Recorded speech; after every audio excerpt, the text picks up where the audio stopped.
Book summary of We Were Liars by E. Lockhart. What's in it for me? A compelling story of dark family secrets. To the world, the Sinclair family presents a perfect facade. They're incredibly wealthy, extremely high-achieving, and, above all, happy. But in private, cracks are beginning to appear in their carefully crafted self-image. Tensions arise between the family's 3 generations over who will inherit the family's massive estate when patriarch Harris Sinclair eventually dies. And the younger Sinclairs, Harris's grandchildren, are beginning to question their family's extreme privilege and the systems of structural oppression that underpin it. Then, something unspeakably awful happens. Something that will shake the Sinclairs to their core. But Cadence Sinclair, who was at the center of this tragedy, can't remember what happened. Told over the course of 3 summers, this is the story of the build-up to that traumatic event, and Cadence's struggle, in its aftermath, to remember and articulate exactly what happened. In the Sinclair family, not everything is as it seems. Meet the Sinclairs. Old money. East Coast. White, Anglo-Saxon Protestant as anything. Harris Sinclair is the gruff, business-minded patriarch. Tipper, his wife, is just as charming in her 80s as when she was a debutante. Their 3 girls, Carrie, Bessie, and Penny, all divorced, but no one talks about that, have a gaggle of children between them. All 3 generations of Sinclairs are tall, blonde, sporty, high-achieving, charming. In short, they're the perfect family.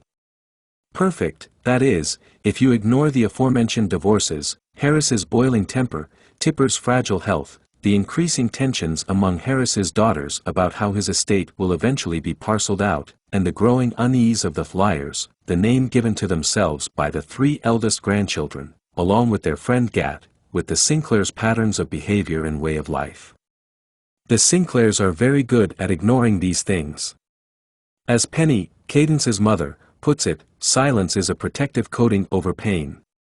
Gad, however, isn't in the habit of ignoring uncomfortable truths.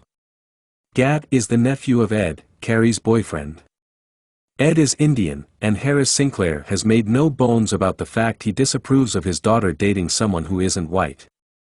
As an Indian teenage boy from a working-class background, Gad is emphatically an outsider. The most intellectually curious of the Liars, he feels shut off from the glittering academic, professional, and social opportunities that await Cadence, Johnny, and Mirren. He's sometimes appalled by the Sinclairs' blatant displays of wealth and privilege.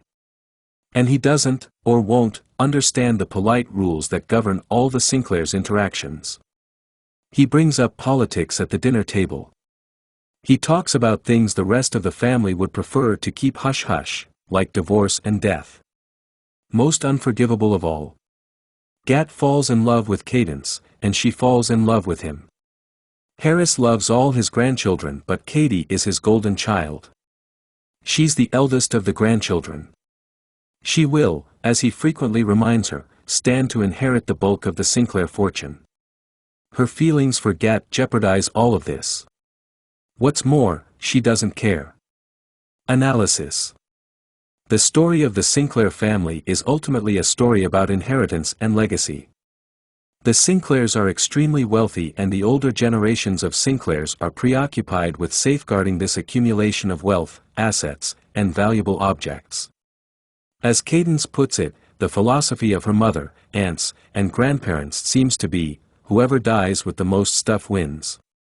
But while the older Sinclairs see their estate and inheritance in material terms, the story is really about what else is handed down from generation to generation, the beliefs, behaviors, and secrets that can be safeguarded within the family unit and passed down generational lines. So what is the real Sinclair legacy? The Sinclairs place self-interest ahead of kindness. They guard their wealth rather than sharing it. They're more concerned with maintaining a fairy tale facade in public than addressing private pain and trauma. But there's more to the fairy tale Sinclairs than their painstakingly crafted image of a close-knit, high-achieving, and perfectly functional family. In fact, at interludes throughout the book, Cadence writes fairy tale versions of her family's story, featuring a king and his 3 beautiful daughters. The endings of these tales turn increasingly bitter and violent. Cadence knows her relationship with Gad might see her disinherited. But the more she learns of the real Sinclair family legacy, the less she wants any part of it. Trauma expresses itself in a multitude of ways. The action of We Were Liars takes place over 3 consecutive summers. Summer 15, when Cadence and the other liars are 15, Summer 16, and Summer 17.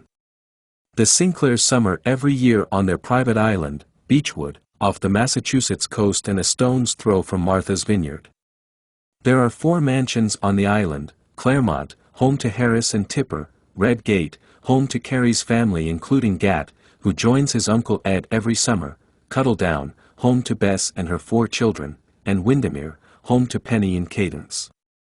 Summer 15 starts off like all the rest. Long, lazy lunches, all prepared by the staff, naturally, sunbathing and kayaking with the liars, trading books and meaningful glances with Gad, who, even though he has a girlfriend back at his home in New York, is irresistibly drawn to Cadence. But things start to go wrong. And the summer idyll comes to an abrupt end when Cadence wakes up in hospital. Her arms and feet are wrapped in heavy bandages. Her head throbs with pain. And she can remember very little of what happened before her accident. She tries to piece together what has happened. She remembers going night swimming at the beach near Claremont, alone. She doesn't know why the other liars didn't go with her. That was the kind of adventure they would usually all embark on together. She does know that her mother found her on the beach, curled in a ball and shivering. She surmises she must have badly injured her head. After the accident, Cadence asks her mother to explain to her, in detail, what happened. Penny does. Cadence can't remember any of her mother's explanation. The next day, she asks her mother to explain again. Still she retains no memory of her mother's explanation. Eventually, she stops asking. The doctors believe the severity of Cadence's head injury, which leaves her in chronic pain and with a serious painkiller habit, and the overall trauma of the incident, have conspired to create a sort of black hole in her memory. With time, it's believed, Cadence will be able to remember the incident for herself. Cadence experiences a host of side effects from her injury: persistent migraines that often leave her unable to perform even minor tasks, waves of debilitating nausea, and the aforementioned episodic memory loss. But the most devastating side effect is social and emotional, not physical. In the wake of her accident, the other liars cut off all communication with Cadence. Her increasingly desperate texts and emails to them go unanswered. What really happened the night she was discovered catatonic on the beach? And why has it caused the liars to cut all contact with her? Cadence spends much of the story trying to find out. Analysis. Trauma, and the way it continues to reverberate across the lives of those who experience it, is one of the central motifs of We Were Liars. In particular, the novel is concerned with what happens when trauma is repressed, unacknowledged, and, in the case of Cadence's terrible accident, unable to be acknowledged. In a skewed mirroring of her family's preference for silence in the face of anything painful, shameful, or uncomfortable, Cadence is quite literally unable to articulate her trauma, because she can't remember it. Instead, her trauma is physically embodied, written into the litany of painful, uncomfortable, and unrelenting symptoms that she suffers after her accident. The prolonged pain and suffering Cadence experiences after her accident neatly illustrate the book's broader message about the negative impact of refusing to express painful feelings or acknowledge painful incidents. Love and friendship are worth more than money. After the catastrophic events of Summer 15, Cadence spends Summer 16 traveling around Europe with her dad. She sends postcards and emails to the liars detailing her adventures, eating snails in Barcelona, visiting the statue of David in Florence.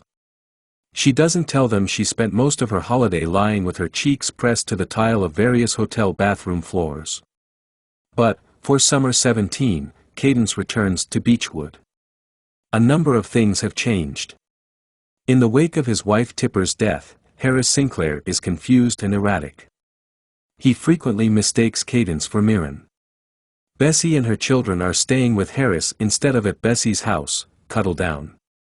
The aunts, who were at each other's throats in Summer 15, are much gentler with each other now. The biggest change of all. Claremont, Harris and Tipper's stately mansion, has been demolished. New Claremont, an austere modern house, stands in its place. One thing hasn't changed, the Lyres are all on Beechwood, though they've all chosen to stay in the otherwise empty Cuddledown. Cadence is still too ill to stay with them, but she visits every day. And she's thrilled to find that she and the Lyres fall easily back into their old rhythms. She picks up the thread of her friendship with Johnny and Mirren and quickly rekindles her romance with Gat. But somehow, Cadence and the Lyres are never quite able to recapture the idyllic atmosphere of previous summers. Cadence asks the others over and over to tell her what happened in summer 15. They refuse. She asks why they stopped speaking to her. They can't seem to find a satisfactory answer. When Cadence complains to Gat about her injury or her personal problems, he often reacts in anger. Finally, he snaps and tells her to stop looking for sympathy from him when she has more opportunities and privileges than he'll ever have. When Cadence tries to vent about Gat to Mirren, she's met with a similar response. Mirren points out that she's never had a boyfriend, so she hardly appreciates Cadence whining about hers. Johnny, meanwhile, withdraws from the world, spending whole days inside watching television and eating junk food. In fact, all the Lyres, apart from Cadence, seem to be retreating from the world. They stay in Cuddledown, which grows increasingly messy, and refuse to join the rest of the family at New Claremont. Some days they refuse to see Cadence, too. They come up with excuses not to see her which are later revealed to be lies. Strangest of all three of them are suffering from a mysterious illness, which grows more and more debilitating as the summer wears on. Analysis. While We Were Liars focuses on intergenerational legacies and traumas, it's also concerned with the adolescent friendship and romances of the younger generation of Sinclairs, the Lyres. The story deals with heavy themes, but the friendship between the Lyres feels frank, fresh, and humorous. Cadence, Gat, Johnny, and Mirren are captured on the cusp of adulthood and they're concerned both with adult issues. They talk about politics, race, and class, and preoccupied with more youthful pursuits, like cycling to the donut shop, scribbling on each other's limbs in permanent marker, and imagining their future weddings and funerals. Gad and Cadence's romance, while troubled, is swoon-worthy from the start. Early in the story, Cadence is looking at Gat while he reads in a hammock. She observes, simply, "He felt like he was mine. Like he was my particular person." Their relationship doesn't just consist of kisses and midnight ocean swims, though there are plenty of both. Cadence's blithe privilege irritates Gat and he struggles to open her eyes to racism and other forms of structural oppression. The story achieves a delicate balance in portraying the intensity, hilarity, carefreeness, and seriousness of adolescent relationships, whether platonic or romantic. The relationship between the four Lyres is the heart of the book. Truth is revealed. As the summer wears on, memories of summer 15 come back to Cadence in flashes. She begins to write down what she remembers, to piece together the events leading up to her head injury. Here's what she remembers. Her aunts, always scheming and strategic when it came to the matter of their father's will, were acting even more passive-aggressive and manipulative than normal. Harris's weakening health and failing memory have compelled his daughters to act quickly to secure their share of his massive estate. The aunts resort to using their children as pawns, sending them to Harris with seemingly innocuous questions about their college prospects, or with instructions to tell their grandfather how much they love the fine art in his collection or his stately home in Boston. The Lyres are disgusted by their mothers and refuse to play their games. Gat, meanwhile, after the romantic sparks of summer 14, was reserved and standoffish. He admits that he feels guilty fooling around with Cadence when he has a girlfriend, Renata, back home. Cadence asks why she can't be his girlfriend. After all, Gat has admitted that he loves her in a deeper, truer way than he loves Renata. But Gat is convinced there's no future for him with Cadence. Their backgrounds are simply too different. The Sinclairs would never accept him. And it turns out Gat's not completely wrong. Cadence's mother implies that her relationship with Gad is jeopardizing Cadence's inheritance. Cadence is furious and heartbroken. The liars are appalled at the behavior of the older Sinclairs. So they come up with a plan. When Cadence remembers all of this, she goes to the liars and asks them to confirm her recollection of events. They tell her she's correct. After a summer of increasing tensions, squabbling, and unchecked privilege, the liars decided the Sinclair family needed to be cleansed of its tainted legacy. They'd wait until everyone else had left Beechwood for an off-island social event. Then they'd douse Claremont with petrol. Each of the 4 liars would be responsible for one of the home's 4 levels, then they'd each strike a match and watch the family seat burn. But Cadence doesn't remember the most harrowing part until later. The liars carried out their plan, but it went wrong. They were supposed to meet in the boathouse, where they'd all watch Claremont go up in flames. But before they doused the house in petrol, they helped themselves to wine from the cellars. They were drunk and confused as they roamed through the house with petrol cans. And after Cadence lit the fire, left the house, and headed through the garden to the boathouse, it became clear that the rest of the liars were still inside. She battled back through the blazing house, but the smoke and flames were already too thick. Badly burned, she ran out of the house, and onto the beach. It was there that her mother found her. Now, in summer 16, the liars are ghosts, or figments of Cadence's troubled imagination. The longer they stay at Cuddledown, the sicker they become.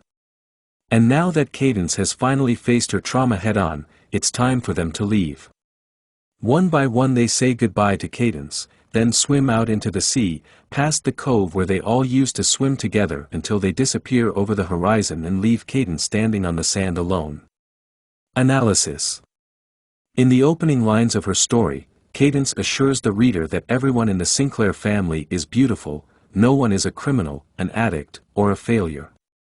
It soon becomes clear, if the title, We Were Liars, and the fact that Cadence's close-knit group of friends choose to call themselves the liars doesn't already make it plain, that Cadence's narration may not be entirely truthful or reliable. The fact that Cadence can't remember the central events of the story for much of the book makes her an inherently untrustworthy narrator. But memory, its fallibility, and the role it plays in shaping stories, is a motif developed throughout the book. Harris's memory, too, is failing. After the fire, all the Sinclairs must decide how much, and in what way, they want to remember the fire and its aftermath. In fact, even the name Cadence gestures to the partial, subjective, and unreliable nature of Cadence's narration. A cadence can, of course, denote an inflection or emphasis, especially in spoken language, an inflection or emphasis which might well change the meaning of a story. Cadence isn't only obsessed with recovering her own story, but preoccupied with the stories the Sinclairs have told themselves for generations, and how damaging these stories and half-truths have ultimately proved for the whole family. Final summary. After a head injury, Cadence Sinclair can't remember the tragic fire that shook her family and burnt her grandfather's home to the ground. Over the course of 3 summers, she fills in the backstory and pieces together the aftermath of the fire, which she set, along with the liars, her cousins Johnny and Mirren and boyfriend Gad, as an expression of their disgust at the Sinclairs' extreme privilege. A twist ending reveals that, while Cadence believes she spent 3 summers with the liars, the other 3 died in the fire, and for their last summer together, Johnny, Mirren, and Gad were ghosts or products of Cadence's imagination.